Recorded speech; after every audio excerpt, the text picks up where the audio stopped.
Hello and welcome to Enchantment of Eternity's review for Echo, the entire season, the entire series of Marvel's Echo, or Marvel Spotlight, I should say, Echo. In this video, I'll cover the entire season, the entire 5 episodes of the MCU show Echo. So, I have to start with the spoiler warning for Echo for its entirety, all 5 episodes. If you have not seen them, you will not want to watch this video, otherwise some things will be spoiled for you. So, I will say, when I first heard about the idea of this episode that they were releasing, or not this episode, the show, that they were releasing a show based off the character Echo that we saw in Hawkeye, whom by the way, I never heard of the comics, because not being a reader of the comics, hadn't read comics since the early 90s when I was a little kid. So, and I believe I read somewhere this character was introduced in the comics in 1999, so well beyond when I was reading the comics. Anyway, so I never heard of this character. I just saw her in Daredevil, in Hawkeye, and then I heard they were making a whole show about her. I'm like, really? That character? Like, why? Like, why would they do it? I wasn't really taken with that character. Usually, like, if there's a character who, like, works very well in the show and is, like, a fan favorite and shows off, like, say, Agatha Harkness, for example, like, I believe they based the show off of that popularity of that character and how well received that character was. With Echo, it's like it sounds like they decided even before Hawkeye was released that, oh, I'm sure people will like her. We're going to go ahead and make a show about her. And I was just like, huh? Like, she didn't really strike me as particularly remarkable in the Hawkeye show. And so I came in, so this is like a solo situation, a Star Wars story situation, where it's like something nobody asked for, and why are they even doing it? But whatever, I'll check it out. Of course, I heard the news that this was kind of setting up for the street level Marvel stories like Daredevil. That's supposed to be more violent, more immature. Like, they made a point out of saying that this show was like MA, and you have to set your settings to allow you to watch mature content, and it's not for kids. And so I thought it would be like the level of the Marvel Netflix show, like Daredevil and Jessica Jones, could be quite explicit and quite violent, and I did not find it was that. In fact, I heard someone say that the level of violence in the show was pretty much the same as like the level of violence in something like Moon Knight, and I can't find myself disagreeing with that. So I don't know why this gets the special adult treatment. Like, they speculated that it was sort of a marketing ploy, and I can kind of see that. But anyway, I knew it would be setting up Daredevil, which I'm really, really excited for. I hope it's good. The news that they sort of reshot everything was actually is good news, in my opinion. It makes me feel better about the show, that they're taking it seriously and making sure they want to get it right and making sure it has the right tone. So I wanted to check out the show mainly because of that. So I checked it out, and honestly, to paraphrase one of my favorite Star Trek episodes, coming into the show, my expectations were so low that it would be very hard indeed to disappoint me. So, which is kind of a good place to come from, because you're less likely to be disappointed if you're coming with, like, on the floor expectations. And so, what's the final verdict? What I think of the show? After coming in with my very, very low expectations, did the show meet those expectations? Yes. Did they exceed those expectations? Yeah, actually they did. Not by a whole lot, but they did, which, again, a low bar, so not a hard task to do, but at least they didn't fail. At least it didn't, because there have been shows and movies that where I came in with low expectations and they managed to go even low. They failed my even low expectations. Can't think of anything off the top of my head, but I'm sure there are definitely examples of that. So, and I think it did remind me a lot of the Marvel Netflix shows, and I've heard a lot before this started that officially, like, the Marvel Netflix shows are now officially canon in the MCU. Which, I mean, they were always supposed to work alongside the MCU, like they would always reference them, but the MCU would never reference the Marvel show, the Netflix shows. Which they probably still won't. I mean, Daredevil popped up in Spider-Man. Apparently, the next Spider-Man movie is supposed to have Daredevil, Jessica Jones, and Echo. Maybe. Did I hear Echo or someone else? I don't know. They were supposed to have a bunch of characters. So, maybe that's true, and I would like that. And it was supposed to sort of build off of these spotlight shows. So that would be something. If that's the case. So... And of course, Daredevil's in it. Wasn't in it as much as I thought he would be. I will admit, I expected him to show up more than once, but he just showed up once, and in a flashback. So yeah, I can see why there's but the Kingpin was a big part of it. So they're saying, oh, we saw the Kingpin in the Daredevil shows is canon, because that's actually something that people were confused about when Hawkeye came out. They were saying, oh, the new Daredevil show is not going to be canon with the Marvel Netflix shows. It's going to erase and it's going to start over again, but just with the same actors. And I hated that idea. That idea sounded dumb to me. Or that they would like sort of semi be canon with the other shows, like they would take some things from the shows that they really wanted and discard the rest.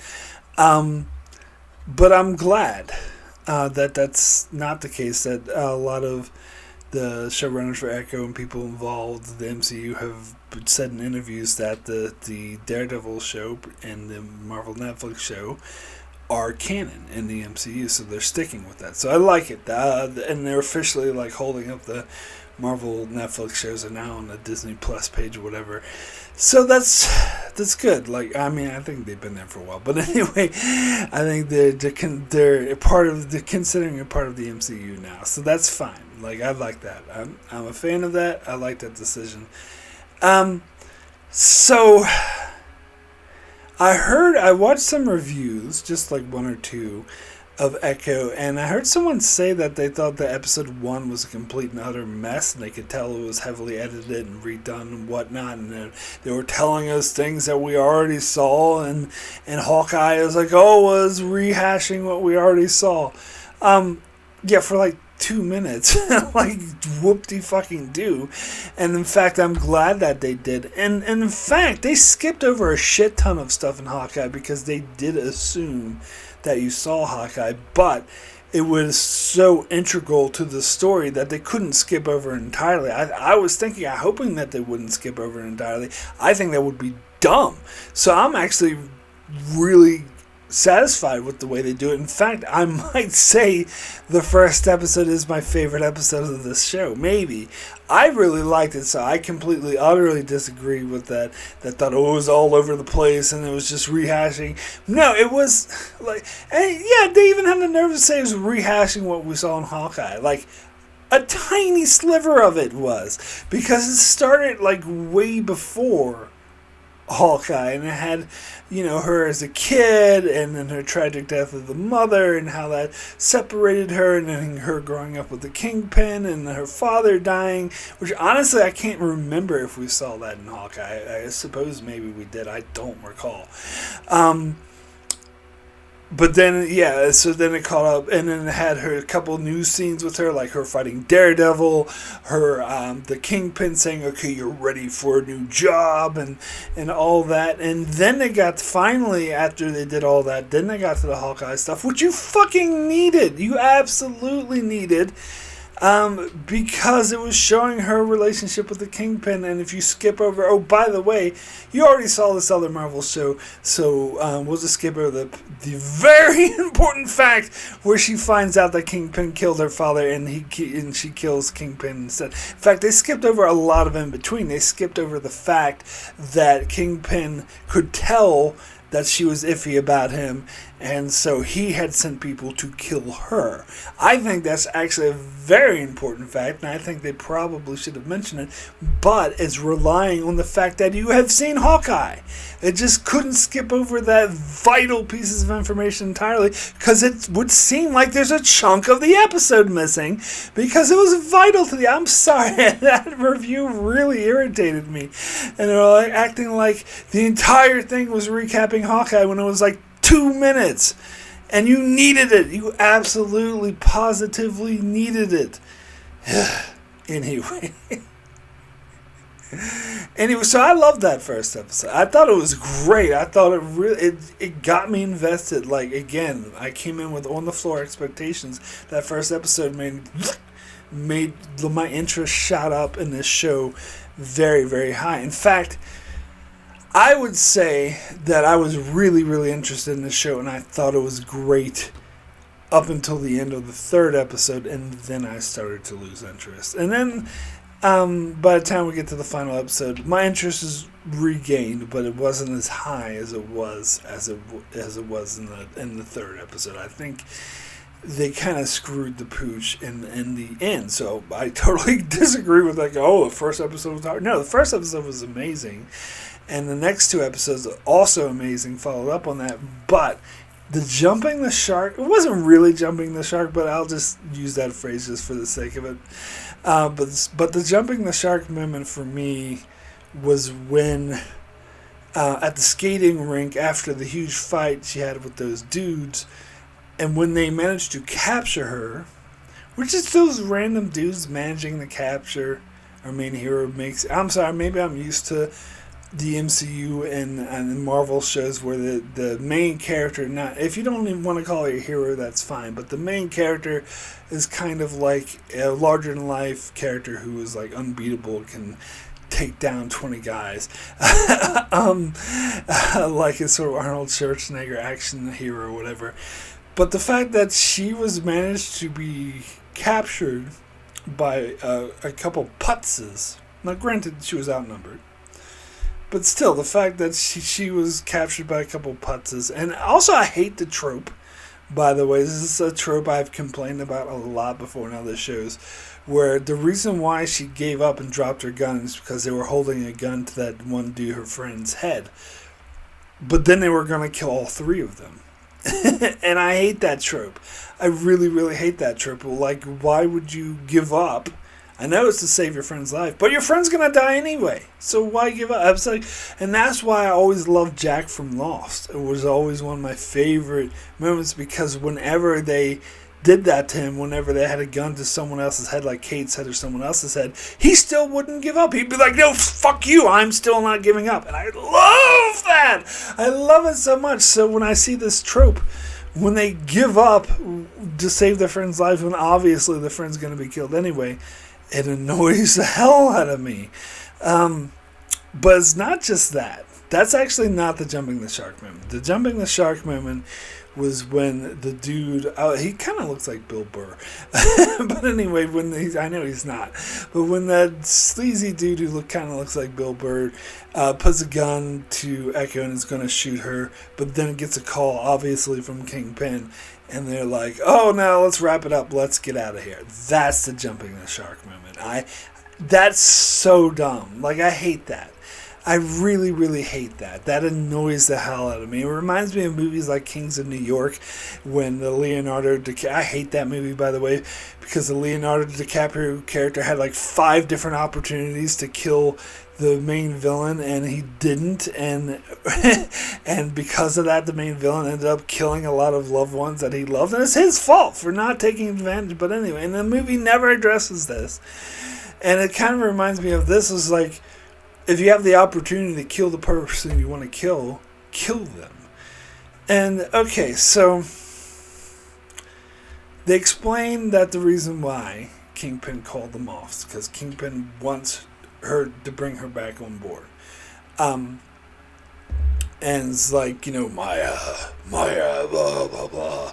I'm your uncle, we're family.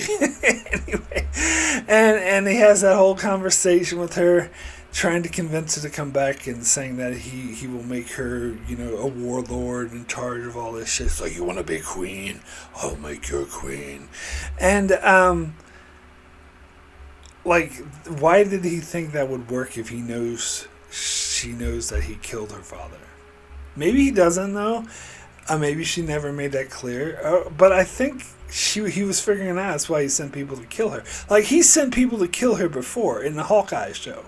So why has he all of a sudden changed his mind after she shot him in the eye and almost killed him? It's like, well, the fact that she almost killed me actually makes me want to spare her life more. I was going to kill her before, but she shot me in the face, so now totally good with her. I mean, I suppose you could argue that he was like, oh, that proves her worth. If she can take me out, then she could be such a huge asset to me. But still, why the fuck would he think that she would join? So he spares her life, and I totally don't buy that. He tries to convince her to join him, and she doesn't. And so she drives out of town.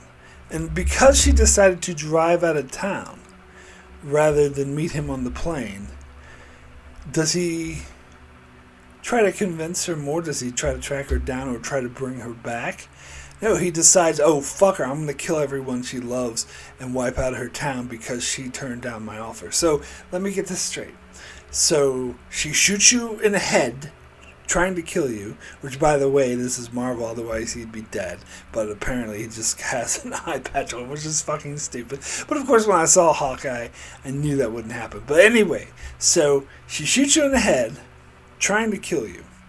Then, when she thinks you're dead, she goes after your operations. She blows up one of your warehouses, killing at least 20 people, maybe 20, 30 people, and severely damaging your business, and she's vowing to attack your business more. But all that's okay. She's forgiven. I want to bring her on board. You're all good. You can come on board and help me out, even though you shot me in the face. You killed 50 of my men. You damaged my operations, and you're vowing to damage it more. But I don't give a shit about any of that stuff you did. You're welcome back. But she drives out of town instead of taking his offer, which he would be an idiot to think she would accept his offer. Now all of a sudden he's pissed and wants to kill her family. Really? What? I don't buy that. That doesn't make any fucking sense whatsoever. What he should have, I thought originally when he had captured those people, I thought he was trying to lure her back and trying to force her at gunpoint to join him, saying, look, I would rather you come join me, but if you don't want to come join me, I can just go ahead and kill you all right here and kill everyone you love. But if you want to go ahead and join me, you can stop that. But he didn't. That at least would have made sense to me. But the fact is, you betrayed me. Okay, so her shooting you in the face, her killing 50 of your men and vowing to disrupt and stop your operations, that's not betrayal, but her walking away after you offer her a job is betrayal. That makes no fucking sense. I totally don't get that. And why? He knew that she knew he killed her father, so why would he think she would accept his offer? None of this makes any goddamn sense to me. And this is the issue I had with the show, not the first episode. The first episode was great, and so were the next two after that. So I was really into the show until they got to that jumping the shark moment, and then episode 4, yeah, it kind of ruined it for me. Now, I like the character moments in episode 4 and 5, don't get me wrong. I think the whole thing that we're doing with... And this is a surprise to me because I thought this was a street level. This is going to be a street level sort of Daredevil type thing where they don't really have superpowers. But then again, Luke Cage and Jessica Jones do have superpowers, so there you go. But the show starts off with like this mystical thing of her ancestors, and apparently they consulted. I'm sorry, I can't pronounce the Native American tribe properly, so I'm not going to butcher the name by trying. But they did consult them, which again I really like, and I hope that this is, and I think it's that Disney and these movie studios is sort of smarten up to, they're going to portray Native Americans, they should be accurate to their mythology and to what they actually believe in. So it appears that's the case until I hear otherwise. If I hear this controversial, oh no, they didn't really consult them, that was all bullshit. But as far as I know, it is accurate, which I would appreciate. And so having that, like, each episode start with like a different ancestor, and then at the end having all the ancestors like come, and help her engulf the power that she has the power of everyone that comes before her, and that's what allows her to defeat the Pink King. Kingpin, and like use his memories to show the moment that he was a little kid. Like, I love that. Like, all that was great. I love that. And by the way, the ending like action scene was really suspense, and how they had really suspenseful, where they had the Bill Burr look-alike, threaten to blow the things up with a missile launcher, and it was really intense. I think maybe it was over a bit too quick, and they were defeated a bit too easily, but I didn't need like an over-the-top Hawkeye thing like they did in the Hawkeye finale, which is way over-the-top and ridiculous. Like, I didn't need that. But another nice fight scene like the one they had at the skating ring, that would have been nice though, but whatever. I still thought it was really cool what they did, with all the ancestors coming and helping her. And it was they built it up nicely. I think the character stories are what worked the best for me. Her relationship with her grandmother, and how and that moment where the two of them had it out was a really great moment. So that was in episode 4. So episode 4 wasn't all bad. So yeah, because the character moments are great. It was just the stuff they did with the Kingpin in the last 2 episodes, which it just lost me. But the character moments, and how they built up, and how she was experiencing the visions from her ancestors the whole time, and the relationship with the biscuits and the dude that owned the skating rink, and how she was dodging Bonnie the whole time. Although I don't think they didn't like. I don't think they tied up the storyline with her and Bonnie well enough. I think it was a lot of setup, but they didn't do enough to tie it up, in my opinion. They could have done a bit more, but it was still good. So I loved all the character stuff they did with Echo in the show, and showing the flashbacks with her and Kingpin and stuff like that, and how she was raised. I think that all worked. So that was all really good stuff. But yeah, the stuff in the the second and third episode were really good with her, doing the train heist. That was really intense, and seeing the whole warehouse blow up was amazing. But I was hoping they would play off it more, and it would be her. I wanted to see a her versus Kingpin, where she tried to take him down, but instead they turned it into he shows up at her town and like asks her to join because she says no. He tries to kill everyone she loved. I didn't want to see that. I was hoping to see more of her actually taking down his operations. But don't get me wrong, that would preclude her character journey, where she learns to reconnect with her family and her roots and all that. So I did love that. I just think that the Kingpin stuff was not done very well, a bit contrived, and kind of annoyed me. So that in mind, my rating for Echo out of 10, I'm torn between a 7 and an 8. I think the character stuff wants me to give it an 8. The flaws with Kingpin wants me to give it a 7.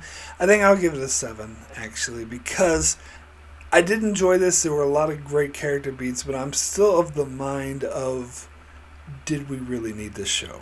So that's why I'm going to go to a 7 rather than an 8. Because as much as I did enjoy it, like, I'd rather, there's other Marvel projects. I'd rather seeing people were talking about oversaturation of Marvel and doing stuff like this, which isn't entirely necessary. Like, do we need this to set up for Daredevil? Do we really? I don't know. And by the way, like I mentioned before that I thought Daredevil would appear more. I did like that he appeared in, they showed her like beating him. It was more of a stalemate because he ran away. She didn't actually injure him or anything, but still that impressed Kingpin that she was able to hold her own against Daredevil, which is why she should have been able to take out those stupid goons with the Bill Burr lookalike, but whatever. She can hold her own with Daredevil. She should be able to take out those bozos. Just my opinion. But anyway, I was hoping a bit more of Daredevil because that was Daredevil in the past. So that's really could have been set during the events of the Netflix shows and maybe shortly after. But another thing is, alright, so they're confirming this is a part of the MCU. And this is officially MCU stuff. And they have a couple flashbacks where they specifically said it's taking place in 2021. Well, 2021 was during the blip in the MCU timeline. And they never mentioned the blip. Now, I'm not saying they need to mention the blip in every single MCU thing they do, especially if it's a street level thing that's not really involved in all the supernatural stuff.